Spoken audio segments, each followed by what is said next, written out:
Assalamualaikum warahmatullahi wabarakatuh. Berikut adalah multimedia pembelajaran yang merupakan bagian dari tugas mata kuliah teknologi baru dalam pengajaran dan pembelajaran. Hari ini kita akan belajar fisika, study with Maliki, fisika. Materi kita hari ini adalah dimensional analysis, atau analisis dimensi. Ini adalah salah satu materi yang ada di pelajaran fisika, ya. Outline yang akan kita bahas, apa-apa yang akan kita bahas. Yang pertama ada the definition of dimensions, artinya adalah definisi dimensi itu sendiri. Kemudian yang kedua usage of dimension, artinya kegunaan dimensi. Apa itu dimensi? Dimensi dari suatu besaran adalah cara besaran tersebut tersusun dari besaran-besaran pokok. Seperti yang kita tahu, ada dua besaran, ya, ada besaran pokok dan ada besaran turunan. Contohnya di sini misalnya kita memiliki besaran turunan yaitu volume. Soalnya adalah bagaimana kita menentukan dimensi untuk besaran volume. Caranya adalah pertama, kita harus tahu rumus untuk mencari volume. Volume ini dimiliki oleh bangun-bangun ruang seperti balok, kemudian ada kubus, kemudian ada prisma, silinder, limas, dan lain sebagainya. Rumus untuk mencari volume balok adalah panjang kali lebar kali tinggi. V sama dengan panjang kali lebar kali tinggi. Langkah kedua atau step kedua, nyatakan masing-masing variabel di rumus tersebut dalam besaran pokok untuk mengetahui dimensinya. Di sana kita memiliki variabel-variabel penyusun daripada volume balok, yaitu ada panjang, ada lebar, dan ada tinggi. Variabel panjang, lebar, dan tinggi semua identik dengan panjang, ya. Jadi panjang sama dengan lebar, sama dengan tinggi dalam artian dimensinya. Karena mereka sama-sama menggunakan satuan panjang.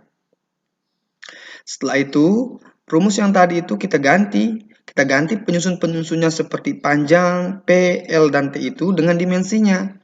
Karena dimensi panjang adalah L dan ketiga penyusun itu baik panjang, lebar, dan tinggi itu adalah L, maka kita bisa menuliskan L dikali dengan L dikali dengan L, ya, atau sama dengan L pangkat 3. Jadi, besaran volume tersusun dari 3 dimensi panjang, ya, atau memiliki 3 dimensi panjang, yaitu L, L, dan L. Dimensi sering ditulis dalam tanda kurung persegi seperti ini. Jadi ini adalah dimensi L dan bisa dihilangkan juga atau L biasa. Ada beberapa catatan tentang dimensi, ya. Dimensi sering ditulis dalam bentuk tanda kurung persegi. Seperti ini bisa dilihat, berarti ini dibaca dimensi dari volume, yaitu sama dengan L pangkat 3. Dan bisa dihilangkan juga atau L, tapi besarannya kita masih pakai tanda seperti ini. Misalnya, ini penulisan selain penulisan yang tadi, ini ada penulisan yang baru, berarti seperti ini. Jadi dimensi dari volume adalah L pangkat 3. Jadi yang ditaruh atau yang dikasih tanda kurung persegi itu adalah hanya nama besaran, ya, yang disusun, ya, dalam hal ini volume. Yang kedua, berlaku operasi aljabar. Kita bisa menjumlahkan atau mengurangkan kedua atau semua besaran jika memiliki dimensi yang sama. Jadi syaratnya harus memiliki dimensi yang sama. Kemudian untuk kasus persamaan, kedua ruas harus memiliki dimensi yang sama. Atau ruas kiri harus memiliki dimensi yang sama dengan item-item atau parts di ruas kanan. Ini disebut dengan prinsip homogeneity. Berarti di suatu persamaan itu kan ada ruas yang dipisahkan oleh tanda sama dengan. Makanya persamaan kalau dipisahkan oleh tanda lebih besar dari, kurang dari, lebih besar dari sama dengan, atau kurang dari sama dengan, itu disebut dengan pertidaksamaan. Jadi pada kasus persamaan berlaku prinsip homogeneity, artinya kesetaraan dimensi antara item-item yang ada pada ruas kanan maupun ruas kiri. Yang keempat, untuk kasus penurunan persamaan, produk dari item-item penyusun suatu persamaan ditulis dalam bentuk pangkat atau eksponen. Nah, ini akan kita bahas ketika kita menggunakan dimensi untuk mencari keterkaitan satu besaran dengan besaran lain dalam sebuah rumus. Kemudian yang kelima, angka tidak memiliki dimensi. Karena angka tidak tersusun dari besaran pokok ya. Kemudian bentuk akhir dimensi itu tidak ditulis dalam bentuk rasio atau bahasa sederhananya per pecahan itu. Berarti dia ditulis mendatar bukan yang tegak lurus ya. Oke. Sekarang kita akan membahas kegunaan dimensi. Salah satu kegunaannya adalah kita bisa menentukan dimensi dari suatu rumus ya. Kita memakai di sini adalah prinsip homogeneity tadi. Nah, contoh soal misalnya kita ingin menentukan apakah dimensi kecepatan itu sama dengan LT-1. Oke, tentukan rumus kecepatan dulu. Ini tahap-tahapnya atau cara-cara kita mencari dimensi suatu besaran turunan.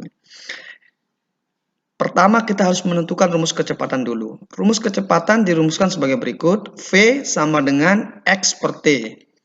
Di mana V ini adalah kecepatan, kemudian X adalah jarak atau perpindahan, dan T adalah waktu. Berarti jarak atau perpindahan dibagi waktu. Langkah kedua, cek dimensi masing-masing item penyusun rumus. Dalam hal ini, item penyusun rumus adalah X dan T. Oke.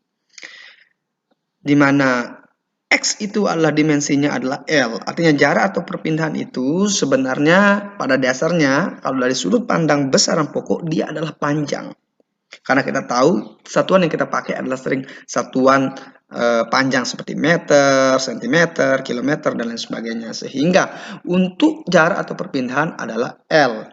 Dan untuk waktu adalah T. Langkah ketiga, ganti lambang penyusun rumus itu dengan dimensinya. Ya, rumus yang ini, yang kecepatan sama dengan X per T tadi, kita ganti penyusunnya yang X dan T ini dengan dimensinya masing-masing. Kita tahu bahwa X itu dimensinya adalah L. Kita tahu T dimensinya adalah T besar. Kemudian tulis bentuk dimensi akhir dalam bentuk mendatar, sehingga yang L per T ini kita bisa buat bentuknya mendatar dengan cara menaikkan T ini supaya sejajar dengan L. Kalau T ini naik, dia akan menjadi T pangkat min 1. Sebenarnya di sini ada pangkat 1 tapi nggak ditulis. Sehingga didapat sebuah kesetaraan ya, LT-1 sama dengan LT-1. Berarti di sini kegunaan dimensi adalah bisa kita gunakan untuk mengecek kebenaran suatu rumus ya. Jadi rumus tersebut secara dimensi dia benar. Nah, itu salah satu kegunaan dimensi ya. Pertama, kita bisa menentukan apakah suatu dimensi itu dari suatu bahasan itu benar atau salah ya, untuk mengecek kebenaran suatu rumus. Oke, dengan prinsip homogeneity. Kemudian kegunaan yang kedua, dimensi bisa kita gunakan untuk menentukan hubungan ya, kita bisa menggunakan untuk menentukan hubungan antar variabel dalam suatu rumus. Contohnya, periode osilasi dari bandul berhubungan dengan variabel massa, panjang tali L, gravitasi G. Tentukan formula untuk mencari periode. Oke, di sini jadi yang dinamakan periode itu adalah waktu yang dibutuhkan untuk melakukan satu gerakan osilasi. Itu namanya periode ya. Yang pertama, cara kita menentukan hubungan mereka adalah kita buat hubungan dasar variabel penyusun tadi. Dengan ditambah dengan kita kasih pangkat variabel pada penyusun tadi. T sama dengan K dikali dengan M pangkat X, di mana M ini adalah massa tadi, L ini panjang tali, pangkatkan Y, dan G ini adalah gravitasi, kita pangkatkan Z. Oke, karena dari eksponen-eksponen ini nanti, kita bisa mengetahui hubungan antar variabel ini. Sementara K adalah sebuah konstanta, biasanya didapatkan dari eksperimen. Dan dia berbentuk angka, sehingga dia tidak memiliki dimensi. Oke, step kedua. Tentukan dimensi masing-masing variabel. Oke. Periode itu adalah waktu. Karena dia memakai satuan sekon, jam, menit ya. Dan periode dari waktu atau periode itu dimensinya kita tahu adalah T, ya. K sebuah konstanta, angka itu tidak berdimensi. Variabel massa atau M memiliki dimensi M besar, panjang tali L kecil memiliki dimensi L besar, gravitasi atau G memiliki dimensi LT-2 karena di sini adalah percepatan gravitasi. Jadi dia termasuk pada hakikatnya adalah percepatan. Kemudian masukkan dimensi tadi ke rumus dasar yang kita buat. Rumus dasar tadi adalah T sama dengan K dikali dengan M pangkat X dikali dengan L pangkat Y dikali dengan G pangkat Z. Oke. Sehingga T sama dengan K kali MX kali LY. Kemudian G, kita tahu dimensinya adalah LT-2. G itu sendiri adalah LT-2. Kita masukkan dalam kurung, mereka satu kesatuan, kemudian pangkatkan dengan Z. Setelah itu kita bisa mengobrak-abrik di formula. Misalnya M pangkat X, LY kita keluarkan yang di dalam kurung ini supaya bisa kita lakukan operasi selanjutnya dengan M dan L. Sehingga L dipangkatkan dengan Z, kemudian T-2 ini, pangkat min 2 ini kita kalikan dengan Z juga sehingga mendapatkan T-2Z. Di sini masih ada variabel yang sama, yaitu LY dan LZ. Jadi dia sama-sama dimensinya sama-sama L sehingga kita bisa melakukan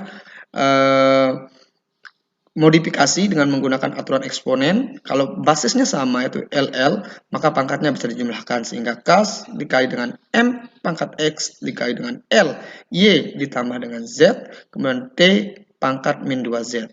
Oke. Kemudian setelah itu kita harus mengecek ya pangkat dari variabel yang sama baik di ruas kiri maupun di ruas kanan. Oke.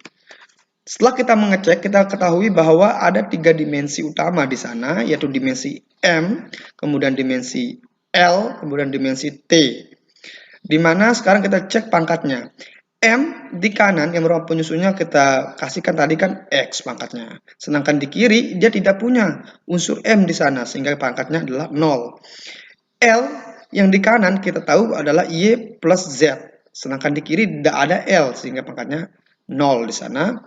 Di T, dimensi T di kanan kita tahu pangkatnya adalah min 2Z. Sedangkan di kiri adalah. Jadi untuk pangkat dimensi T pada ruas kiri itu sebenarnya adalah 1, tapi di sana saya tulis min 1/2 karena saya langsung menentukan nilai Z-nya. Sebenarnya di sana adalah kalau di kiri untuk T-nya itu adalah 1. Tetapi setelah kita melakukan perhitungan untuk mencari Z dari min 2Z sama dengan 1, sehingga Z-nya kita dapatkan adalah min 1/2. Jadi di baris L tabel kita tahu X sama dengan 0. Bagaimana dengan Y dan Z? Selesaikan persamaannya. Oke, misalnya di sini kita tahu bahwa dari T min 2Z ya, min 2Z sama dengan 1. Sehingga Z sama dengan min 1/2. Sebenarnya di sini adalah dia 1 bukan min 1/2 sehingga didapatkan Z-nya adalah min 1/2. Saya langsung aja nulisnya tadi. Karena Z min 1/2 maka Y dapat dicari oleh Y plus Z sama dengan 0 sehingga Y sama dengan 1/2. Jadi X sama dengan 0, Y sama dengan 1/2, Z sama dengan min 1/2. Setelah kita mengetahui nilai daripada X, Y, dan Z tadi, kita masukkan ke persamaan dasar yang awal tadi. T sama dengan K kali M pangkat X kali dengan L pangkat Y, G pangkat Z. T sama dengan K, mana M-nya X-nya tadi adalah kita dapat 0, Y-nya kita dapat 1/2, L pangkat 1/2, dan G kita dapat min 1/2. Sehingga G pangkat min 1/2. Kita modif lagi. K, apapun yang pangkatnya 0 kan 1, sehingga M pangkat 0 bisa dikali dengan 1. Pangkat setengah itu sama dengan akar, sehingga L pangkat 1/2 itu adalah akar L. Karena di sini pangkat negatif, kita bisa berubah menjadi positif dengan cara 1 per akar G. Karena 1/2 itu sendiri adalah akar, sehingga kita dapatkan K 1 kali akar L per akar G. Akar L akar G ini bisa kita satukan menjadi K dikali 1 dikali akar L per G. Satunya bisa hilang, bisa nggak ditulis, sehingga T sama dengan K dikali dengan akar L per G. Ini adalah rumus untuk mencari osilasi dari suatu periode. Oke, dari rumus ini kita bisa tahu bahwa T itu tidak ada hubungannya dengan massa. Tidak ada massa di sini. Dia hanya bergantung dengan L dan G dan sebuah konstanta tadi. Jadi, periode osilasi itu tidak dipengaruhi oleh massa benda, hanya dipengaruhi oleh panjang tali L dan gravitasi G. Oke, berarti itu maksudnya bahwa dari sana kita bisa mengetahui hubungan antar variabel ya dengan menggunakan analisis dimensi. Oke, sekian dan terima kasih.